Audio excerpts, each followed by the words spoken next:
विज्ञान है उसकी सीरीज में आगे बढ़ते हुए हम आज चैप्टर नंबर 1 के कुछ न्यूमेरिकल करेंगे और उन न्यूमेरिकलों को देखेंगे कि हम उनको किस तरीके से लगा सकते हैं। चैप्टर का नाम है प्रकाश का परावर्तन और अपवर्तन। इसके क्वेश्चन जो है आपके एग्ज़ाम में बहुत आते हैं, तो आज उन्हीं क्वेश्चनों पर हम थोड़ी बात करेंगे। तो हमारा जो भौतिक का जो चैप्टर है उसका पहला चैप्टर है हमारा पाठ नंबर जो 1 है वो है हमारा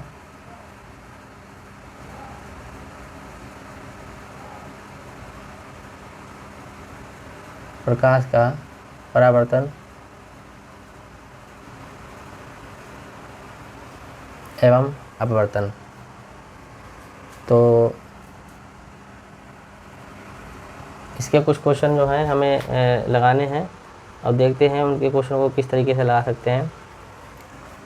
तो आपको इतनी बात एक याद रखनी है कि अगर ये हमारा कोई दर्पण है, ये दर्पण है, इस दर्पण में ये इसका ध्रुव होता है, ये इसकी वक्रता केंद्र होता है और ये इसका मुख्य फोकस होता है।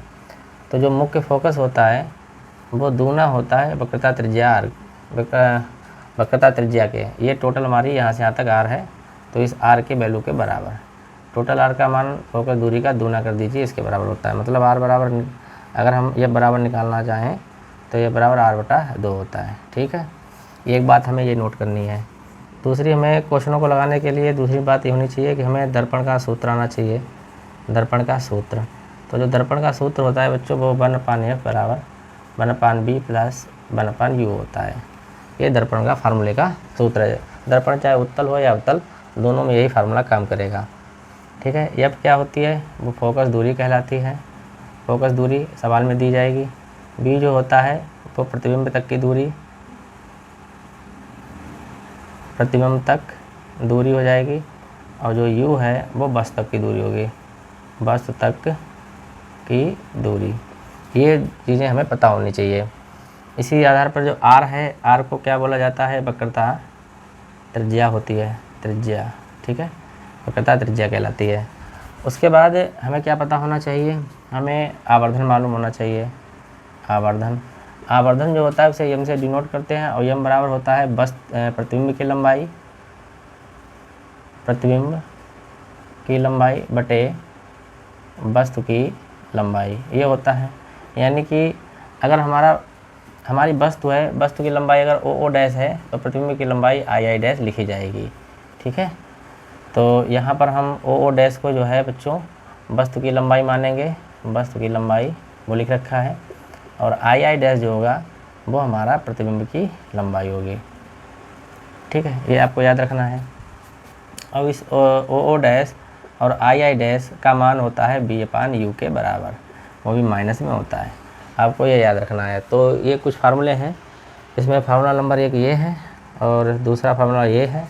तीसरा देखिए आवर्धन वाला स्टार लगा लीजिए, ये वाला फार्मूला काम करेगा। इसमें ये मेन है फार्मूला, ओ डैश बटे आई डैश बराबर -b/u। और b/u क्या होती है वो हमने आपको बता दिया, प्रतिबिंब तक की दूरी, u है वस्तु तक की दूरी। ओ डैश जो है वो वस्तु की लंबाई होती है। अब मान लो वस्तु यहाँ पे रखी है, मान लो ये वस्तु यहाँ पे रखी है, तो ये लंबाई जो है ओ डैश, ये लंबाई हो जाएगी इसकी। और इसका प्रतिबिंब मान लो यहाँ पे बन रहा है, उल्टा प्रतिबिंब बन रहा है, तो ये आई और आई डैश जो है ये प्रतिबिंब की लंबाई कहलाएगी। ठीक है, अब वस्तु तक की दूरी, जैसे यू कहा है तो ये वस्तु रखी है, तो इस फोकस से यहाँ तक चले आओ, ये दूरी यू कहलाती है। और प्रतिबिंब तक की दूरी, ये प्रतिबिंब यहाँ पे बन रहा है, तो यहाँ से यहाँ तक की दूरी जो होगी वो हमारी प्रतिबिंब तक की दूरी कहलाएगी, और यहाँ से यहाँ तक की दूरी हमारी वस्तु तक की दूरी कहलाती है। ये दोनों दूरियां माइनस में लिखी जाएंगी क्योंकि ये अपोजिट साइड में चल रही हैं। इधर वाली जितनी वैल्यू है वो माइनस में, इधर साइड की हमारी वैल्यू प्लस में ली जाती है। ठीक है, ये हमारा इसका एक केंद्र होता है जिसे ध्रुव बोलते हैं। तो इतनी बातें आपको पता चल गई होंगी। इस आधार पर हम क्वेश्चनों को करेंगे। तो वस्तु का प्रतिबिंब जो है, वस्तु को जो है हमेशा ऐसे रख दिया जाएगा दर्पण के सामने, प्रतिबिंब उल्टा बनेगा, तो कभी ध्रुव से ये वाली वस्तु तक की दूरी पूछी जाएगी, कभी प्रतिबिंब तक की दूरी पूछी जाएगी, कभी फोकस दूरी पूछी जाएगी, कभी आपको इसकी लंबाई पूछी जाएगी, कभी वस्तु की लंबाई, कभी प्रतिबिंब की लंबाई, ये सारी चीज़ें पूछी जाती हैं। इसके अलावा और आपके क्वेश्चन में कुछ नहीं आने वाला, बस यही क्वेश्चन आपके जो है पूछे जाते हैं। उसके बाद जो रेखीय आवर्धन वाला जो फार्मूला है ये इस्तेमाल किया जाता है। और इस फार्मूले से जो है वस्तु की लंबाई और ऊंचाई निकाली जाती है। इस वाले फार्मूले का जब भी इस्तेमाल करें जब क्वेश्चन में आपको वस्तु की लंबाई या प्रतिबिंब की लंबाई पूछी जाए, तब इसका इस्तेमाल करें। अन्यथा की स्थिति में जब हमें वस्तु की दूरी और प्रतिबिंब तक की दूरी पूछी जाए या फोकस दूरी, तो आप इस वाले फार्मूले का इस्तेमाल करेंगे। तो दो अलग अलग क्वेश्चन बन जाते हैं। आप इसको देख लीजिए, उतार लीजिए, फिर कुछ क्वेश्चन करते हैं हम।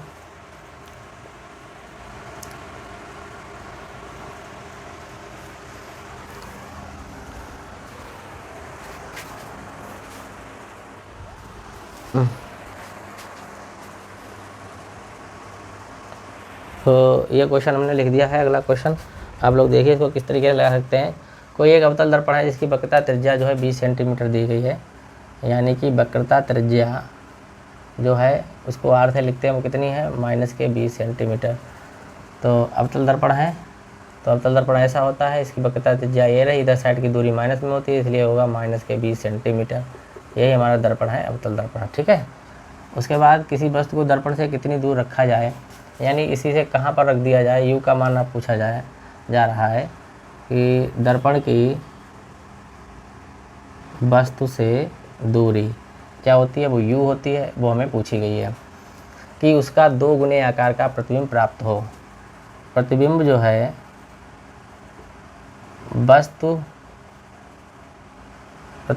वस्तु के आकार का 2 गुना है। तो यहाँ पर देखिए ओ डैश होता है वस्तु की लंबाई, ठीक है। आई डैश होता है प्रतिबिंब की लंबाई। तो हमें यहाँ पर प्रतिबिंब जो है वस्तु के आकार का 2 गुना चाहिए, तो प्रतिबिंब जो है वो आई डैश चाहिए, वो 2 गुना किसके आकार का, वस्तु के आकार का। ये चीज़ लिखी हुई है, ठीक है। तो यहाँ पर हम देखिए, आप जब भी हमने आपको बताया था कि जब आकार की बात आ जाए तो आपको ये फार्मूला लगाना है, आई डैश बटा ओ डैश बराबर -b/u लगा देना है। तो आई डैश की वैल्यू आपको दी है 2 डैश, और ये ओ डैश है बराबर -b/u है, ये इससे कट जाएगा। तो आखिर क्या बचेगा क्या, तो यहाँ पर क्या बचेगा, 2 से 2 कटेगा, तो यहाँ बचेगा बच्चों 2/1 बराबर हो जाएगा -b/u हो जाएगा। मतलब यहाँ पे सीधी बात है कि जो b का मान होगा वो 2u के बराबर होगा, u इससे गुणा में हो जाएगा और b की 1 से गुणा हो जाएगी, और साथ में माइनस लग जाएगा। माइनस चाहे इधर लगा दो चाहे इधर, उससे कोई फ़र्क नहीं पड़ेगा। तो b का मान जो है -2u आ गया है। तो उसके बाद यहाँ पे त्रिज्या आपको दे रखी है, कितनी है, 20 सेंटीमीटर। इससे फोकस दूरी निकाल लेते हैं हम। तो 2f बराबर क्या होता है, हमें r पता है, तो f बराबर होगा r/2। r का मतलब -20/2, काटेंगे तो होगा -10 सेंटीमीटर। तो यहाँ से हमें f का मान पता चल गया, f है हमारा -10 सेंटीमीटर। यहाँ पर जो है f बराबर है -10 सेंटीमीटर आ गया है। अब हमने ये f का मान क्यों निकाला, b का मान क्यों निकाला, क्योंकि हमें यहाँ पे कहा गया बस दर्पण से कितनी दूर रखी जाए, हमें u का मान चाहिए। तो फार्मूला होता है 1/f बराबर 1/b + के 1/u। ये वाला सूत्र लगा देंगे, हमारा क्वेश्चन का आंसर आ जाएगा। तो बच्चों हम ये सॉल्यूशन जो है यहाँ पे थोड़ा लिख देते हैं, इसके बाद जो है इसको इधर साइड में लगा देंगे क्योंकि जगह नहीं है। तो इम्प्लाइड करके लिख देते हैं 1/-10, या चलिए इधर ही लिख देते हैं, यहाँ पर लिख देते हैं 1/f बराबर 1/b। तो 1/-10 बराबर 1/u। b का मतलब हमारा है 2u और प्लस u का मतलब हमारा क्या है, u ही है। तो -1/10 बराबर यहाँ पर 2u हो जाएगा, ये इससे कटेगा 1 बचेगा, ये u से u कटेगा 2 बचेगा। -1/10 बराबर 2 + 1 1 + 2/2u हो जाएगा, 2 1 3/2u ये हो जाएगा। इनकी क्रॉस मल्टीप्लाई करेंगे तो -2u बराबर हो जाएगा 10 × 30। तो यहाँ पे 30 लिखेंगे, तो u बराबर हो जाएगा हमारा 30/2, माइनस लगा दीजिए इधर, माइनस इधर भेज दीजिए, 15 हो जाएगा, यानी u बराबर हो जाएगा 15 सेंटीमीटर। तो इस तरीके से ये क्वेश्चन जो है हमारा पूरा कंप्लीट हो गया है। और यहाँ पर माइनस लगा लीजिए, -15 सेंटीमीटर। तो ये बस तक की दूरी हमारी हो गई है। ये क्वेश्चन हमारा यहाँ पर कंप्लीट हुआ है। तो देख लीजिए इसको।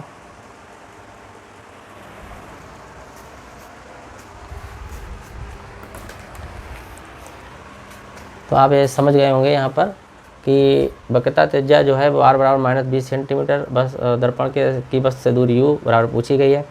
प्रतिबिंब वस्तु के आकार का 2 गुना बनता है और वास्तविक है, तो वास्तविक है तो रेखीय आवर्धन जो होगा m का मान वो हमारा नेगेटिव होता है। ठीक है, तो आपको याद रखना है आई डैश बराबर 2o डैश कहा गया है कि उसका 2 गुना आकार का प्रतिबिंब बनता है, तो ये रहा प्रतिबिंब 2 आकार का वस्तु का बनेगा। ठीक, तो हम फार्मूला लगा देंगे आई डैश बटे ओ डैश बराबर बी ए पानी वाला। यहाँ वास्तविक प्रतिबिंब के लिए दोनों तरफ माइनस रहेंगे, ये माइनस खत्म हो जाएंगे और आई डैश की वैल्यू है 2o डैश, उठा के यहाँ रख दो, ओ डैश से ओ डैश कट जाएगा, खाली 2 बचेगा, बी ए पानी यू रहेगा, 2/1 बी ए पानी यू ए रहा है, इनकी क्रॉस मल्टीप्लाई करके बी का मान निकाल दो। 2f बराबर आर होता है, f बराबर आर बटा 2, आर बराबर दिया गया है, वो यहाँ से 2 से काट कर 10 सेंटीमीटर आप इसको निकाल लो फोकस दूरी। फोकस दूरी b और u के मान उठा के आप फार्मूले में रख दीजिए। इस तरीके से u का मान आपका क्वेश्चन, u का जो मान है वो आ जाएगा, ये क्वेश्चन हमारा पूरा कंप्लीट हो जाएगा। ठीक है, अब देख लेते हैं अगला क्वेश्चन जो है। अभी अगला क्वेश्चन है क्वेश्चन नंबर 3।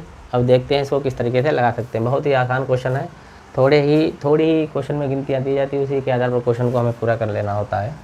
अवतल दर्पण दिया गया है, उसकी वक्रता त्रिज्या दी गई है, तो r यानी हमें पता है जो भी दिया गया सब लिख लीजिए। वक्रता त्रिज्या इसको लिखा जाता है r से, वो है -20 सेंटीमीटर। हमेशा माइनस में लिखिए क्योंकि ये अवतल दर्पण होता है, इसकी वक्रता त्रिज्या ये होती है, इधर साइड माइनस होता है, इधर प्लस होता है। ये दर्पण है और ये वक्रता त्रिज्या होती है, इधर से इधर साइड में माइनस लेते हैं, इधर साइड में प्लस, तो यहाँ से यहाँ तक की दूरी दी गई है। क्वेश्चन में आपको -20 नहीं लिखा मिलेगा, ये आपको खुद से समझना पड़ेगा। ठीक है, कोई वस्तु अवतल दर्पण से 15 सेंटीमीटर की दूरी पर रखी, मतलब इसी से 15 सेंटीमीटर की दूरी, यहाँ से यहाँ तक कोई 15 सेंटीमीटर दूरी होगी। यहाँ पर कोई ऐसी वस्तु रखी हुई है, यहाँ से 15 सेंटीमीटर की दूरी पर वस्तु रखी हुई है, ये r है इसकी, वो कोई बात नहीं, वो 20 सेंटीमीटर थी, तो ये 15 सेंटीमीटर दूरी पर वस्तु रखी है। तो हमें मालूम है वस्तु तक की दूरी जो है, तक की दूरी हम पहले ही आपको बता चुके, u से लिखा जाता है, वो कितनी है -15 सेंटीमीटर। ये भी इधरी साइड में, इसलिए माइनस में लिखा जाएगा। तो b का मान चाहिए हमें। देखो क्या लिखा, दर्पण से प्रतिबिंब की दूरी, तो प्रतिबिंब की जो दूरी होती है उसे हम किससे लिखते हैं, b से, ये हमें निकालना है। तो u और b अगर निकालना है तो हमें दर्पण का फार्मूला लगाना पड़ेगा, जो कि है दर्पण का सूत्र, इसी से निकलेगा b का मान, क्योंकि बन/a बराबर बन/b प्लस बन/u इसी में ही होता है और इसी से हमारा निकलेगा। लेकिन प्रॉब्लम ये है कि हमारी b का मान निकालने के लिए हमें u का मान तो पता है, लेकिन f का मान नहीं मालूम है। तो f का मान इन्होंने छुपा के रखा है वक्रता त्रिज्या में। हमें मालूम होता है कि 2f बराबर हमारा r होता है, तो f बराबर हो जाएगा r/2। तो r का मान कितना है हमारा, -20/2, 2 से कटेंगे 10 बार में, तो -10 सेंटीमीटर इसकी फोकस दूरी हमारी आ जाएगी। ठीक है, ये लोग ये चाह ही रहे थे एग्जामिनर कि हमें किसी तरीके से r से ही हम f का मान निकालें, तो हम यहाँ रख देंगे बन/, f का मान हम निकाल ही चुके हैं -10, b पूछा गया है, प्लस बन/u का मान हमें दिया है -15। थोड़ा हल कर लेते हैं, गिनतियाँ एक तरफ कर लो, ये माइनस का 1/10 है, इसको इधर ले आइए, -1/10 और बराबर 1/b, ये प्लस और माइनस यहाँ माइनस हो जाएगा 1/15, तो -10, ये जब माइनस का इधर आएगा तो प्लस हो जाएगा, प्लस का 1/15, 1/b, इन दोनों का एलसीएम लेंगे। लागा कैसे लिया जाता है, एक ऐसी छोटी छोटी गिनती जो 10 और 15 दोनों को काट दे। कौन सी गिनती है, तो 10 से देखो 20 कटेगा, 30 कटेगा, तो 20 तो हो नहीं सकती क्योंकि 15 20 से कटेंगे, 30 है, 30 गिनती 10 और 15 दोनों से कटेगी, यही इसका एलसीएम हो जाएगा। 10 से कटो 3 बार में, 10 3 30, तो 3 एकम 3 हो जाएगा, 10 से कटो 3 बार में, तो ये जो है हमारा 10 3 30, 3 एकम 3 हो जाएगा, 15 से 30 15 दूनी 30 यानी 2 हो जाएगा, 1/b हो जाएगा, 3 से 2 जाएंगे -1 और /30 और 1/b हो जाएगा, 1 से 1 कट जाएगा और b बराबर -30 सेंटीमीटर। अब हमें मालूम है प्रतिबिंब हमारा इधरी साइड में बनेगा, तो प्रतिबिंब कितनी दूरी पर बनेगा, -30 सेंटीमीटर की दूरी पे हमारा प्रतिबिंब बन जाएगा। यही हमें क्वेश्चन पूछा गया था, यही हमारा इस क्वेश्चन का आंसर है। इस तरीके से प्रकाश के परावर्तन के छोटे से छोटे कुछ क्वेश्चन हमने स्टार्ट करे हैं आज की इस वीडियो में। अब हम नेक्स्ट वीडियो में इसी चैप्टर के और क्वेश्चनों को करेंगे, जो कि एग्ज़ाम के पॉइंट व्यू से जो है बहुत इंपॉर्टेंट होते हैं और वो बच्चों को आने चाहिए। तो आज की वीडियो में बस इतना ही रखते हैं, तब तक के लिए धन्यवाद, और नेक्स्ट वीडियो में हम आगे के क्वेश्चनों को करेंगे।